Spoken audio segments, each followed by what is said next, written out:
Today we are happy to have Vinay Kumar with us, and he'll be speaking to us at Frontline.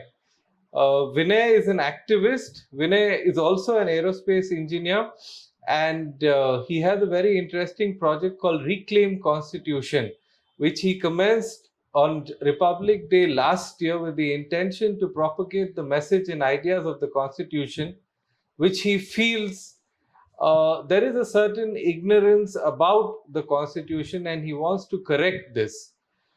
So how do you juggle both these things? I would imagine that being an aerospace engineer is a fairly sort of demanding role, and being a full-time activist and being constantly indignant about a bunch of issues, getting angry about a whole bunch of issues. Can you just tell me how you juggle these two things? Yeah. Firstly, thank you, Vikhar, for having me. It's always a pleasure to keep talking about something that you're passionate about. And right now, I feel very strongly for the Constitution and what's happening around with the Constitution and the general engagement of people with the Constitution.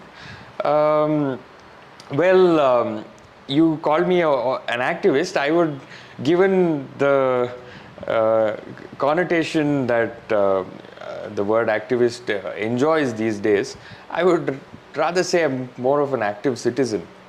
An active citizen. An active citizen. Okay. Right? More than an activist.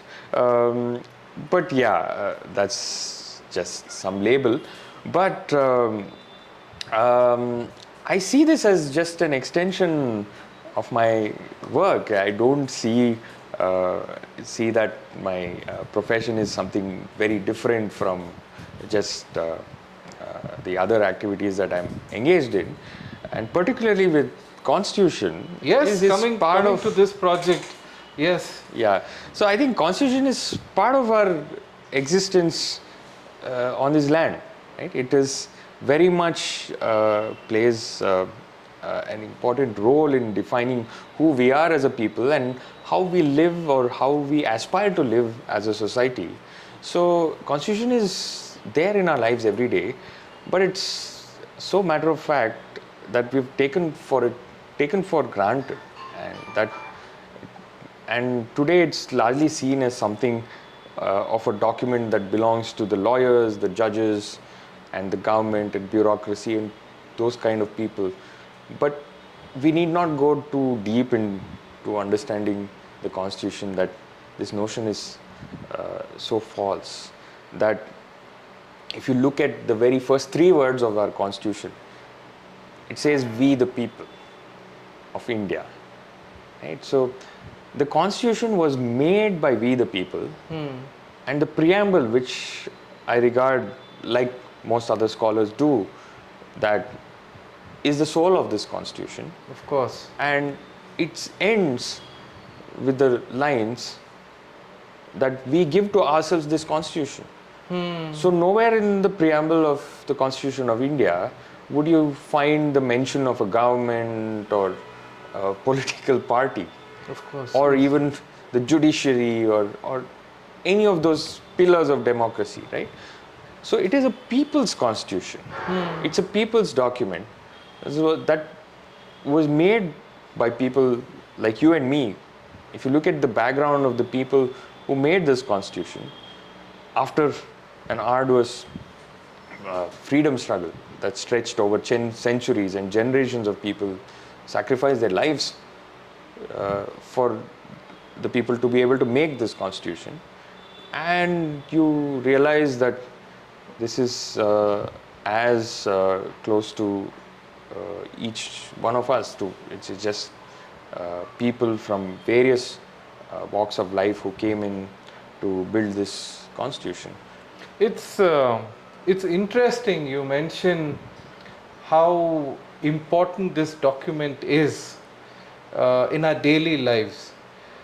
We've taken it for granted, somehow been ignorant of its significance in our daily life, right?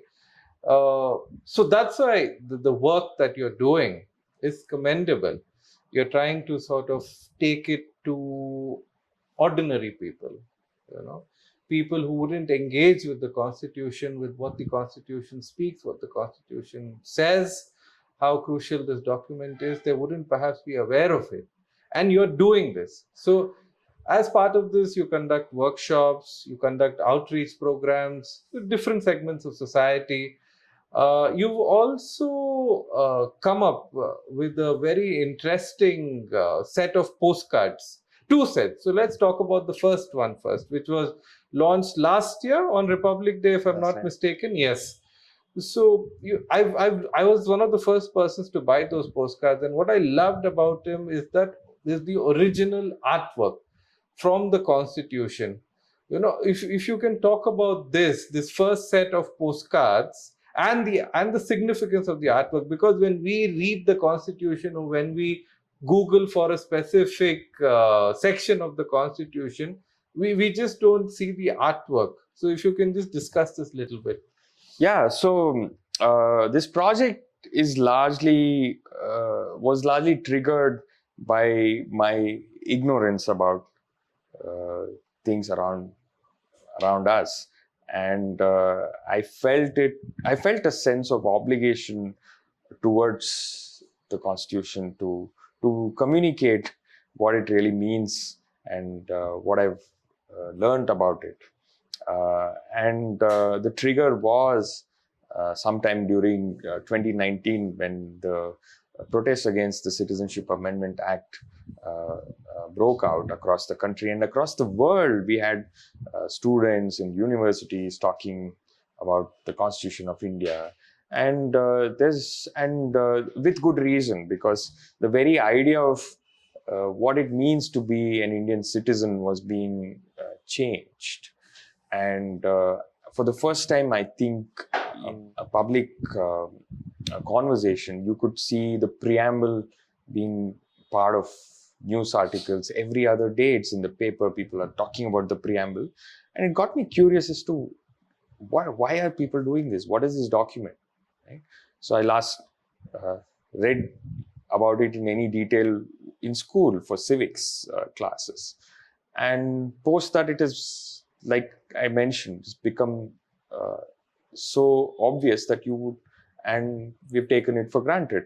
And that led me to ask a few friends of mine who are lawyers to help me explain and understand what's happening. Why are people talking Constitution uh, every day, right? And why suddenly, almost 7 decades after it was formed, why is it in everyday conversation now?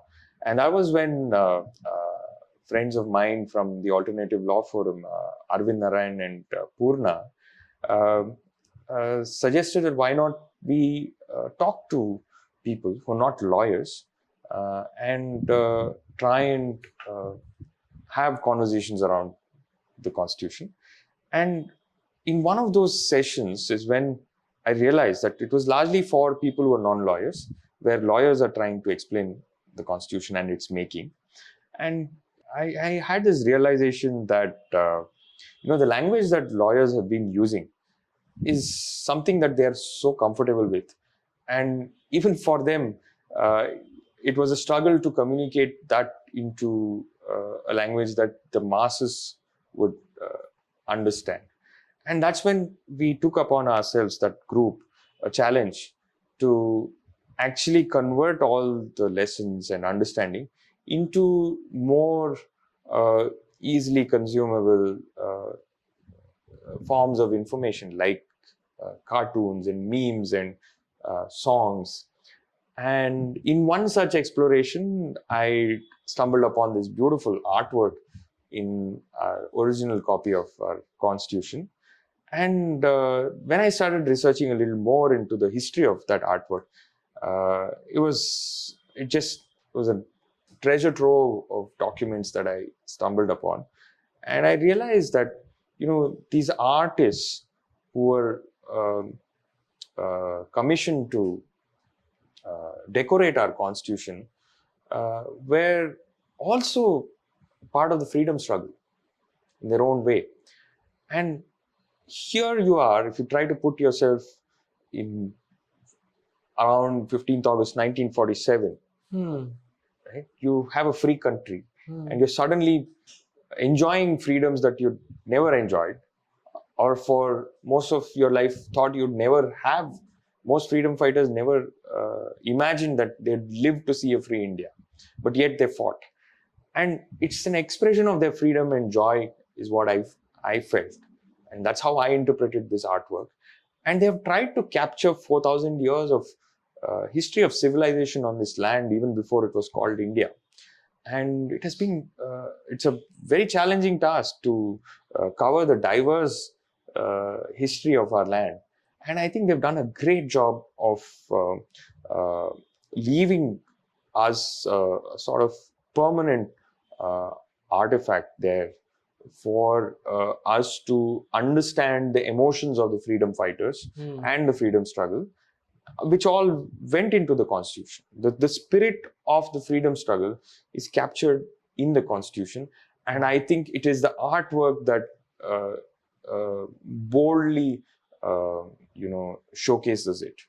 Because if you look at the text of the constitution, it's a living document. It is amended every year.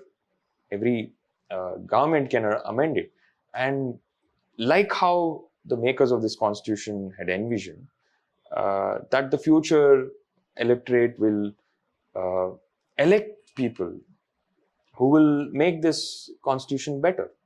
That was the expectation, and that is par for course. So the text will be amended anyway. So if you look at the original document, you also realize that things that are permanent in a sense are the artwork. So, and when I realized that many people are not aware that we've had this book of our constitution is beautifully decorated, and it being one of the longest written constitutions in the world, I think it was fitting to have it decorated in the manner in which it has been. And I felt that this needs to be showcased, and so that more and more people see this and will be able to appreciate the effort that has gone into it. And why postcards? I'd say the inspiration was from this German couple, the Hempels, who in the Nazi era of Germany used postcards to communicate to people, to talk to people about inspiring people to stand up against injustice. So somewhere I could sense that in today's world of social media and minuscule attention spans, having a personal touch is a way to get across this message to people. And hence these postcards with the artwork, hoping that people will feel that they are carrying a part of the constitution, part of the original constitution. And I think aesthetically you've achieved the result, and partly because of that they've become so popular, right? Yeah. I mean, they're sought after. And again, we see aesthetics in your second set of postcards. Coming to this, viewers, those who were curious about what is this, this is a little model of the 15 women who were part of the Constituent Assembly. I don't know all their names. I'm sure Vinay knows all their names. Of course, we can read their names here.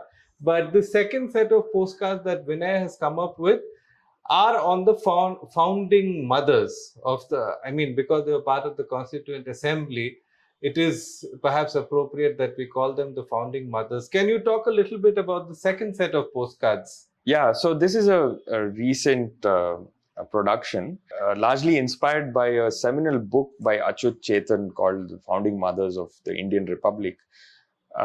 Until then, until the release of this book, the stories of the women who were part of the making of our constitution were lost in the pages of history. Right? There's hardly one or two women, even in my school. I just read about a couple of them, Sarojini Naidu and Vijay Lakshmi Pandit. And beyond that, I had no clue about the fact that there were so many women who were instrumental in shaping our constitution.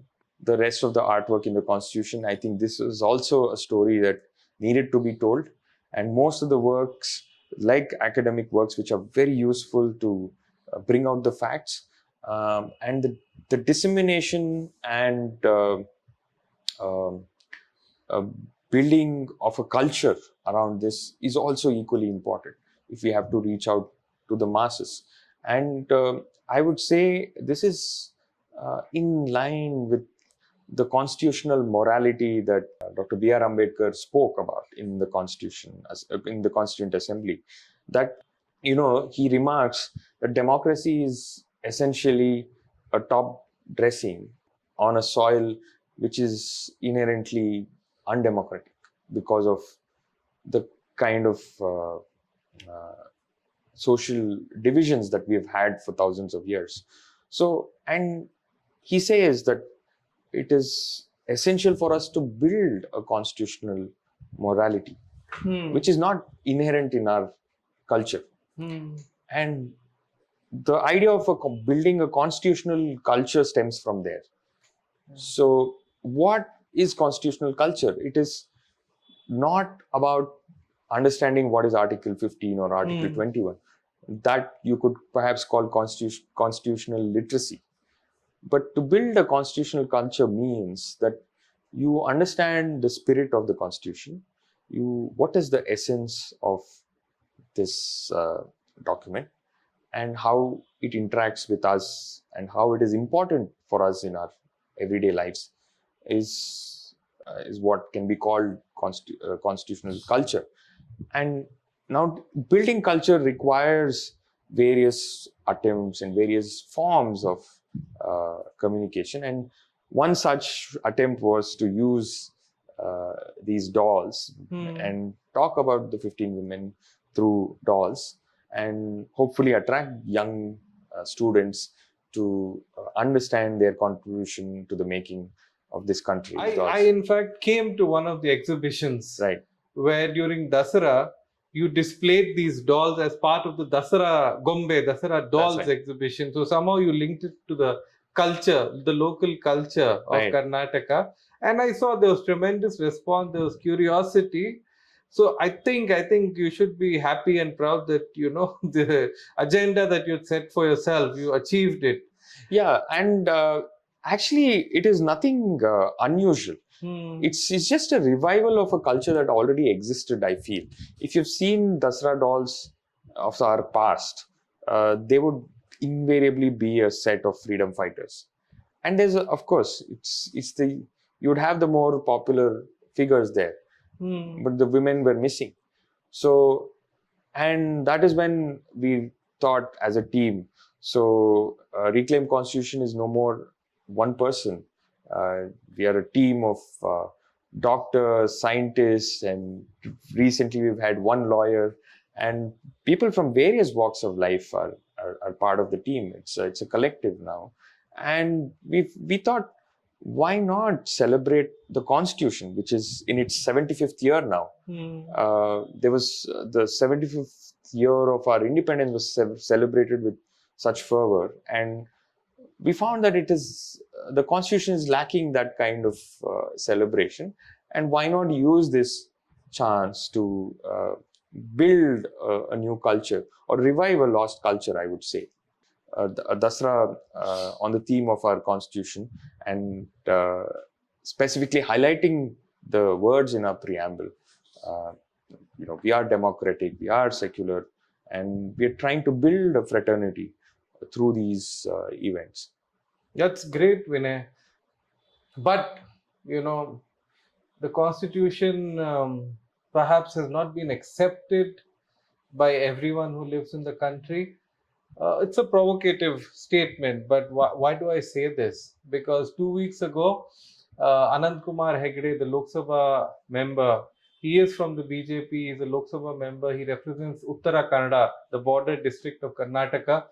So he made a rather controversial statement, which went like this. While appealing to voters to vote for the BJP, he said, it is important that you give us more than 400 seats so that we can rectify. He used this word, specifically rectify the constitution. What do you have to say about that? See, I think these statements are come from people who've had no role in the freedom struggle and the making of our constitution. So it comes. It's very easy for such people to talk about the constitution very loosely, not understanding the value of the freedoms that we enjoy, and those who subscribe to constitutional values also have sort of taken it for granted, because the freedoms that we are enjoying today have come to us for free. We have inherited this beautiful document from our freedom fighters. Since it has come for free, do we really understand its value is the question. And hence that point in this country's history now, where people are talking loosely about this document and are making statements, provocative statements, hinting at wanting to change this constitution. But I'd say that if you look at the facts and understand the history of the struggle making this country, and anyone who looks at the facts would understand that this is a very precious document, and it is something that needs to be nurtured, engaged with, and preserved. Some of these statements could also be for the sake of political gains now that the elections are coming up.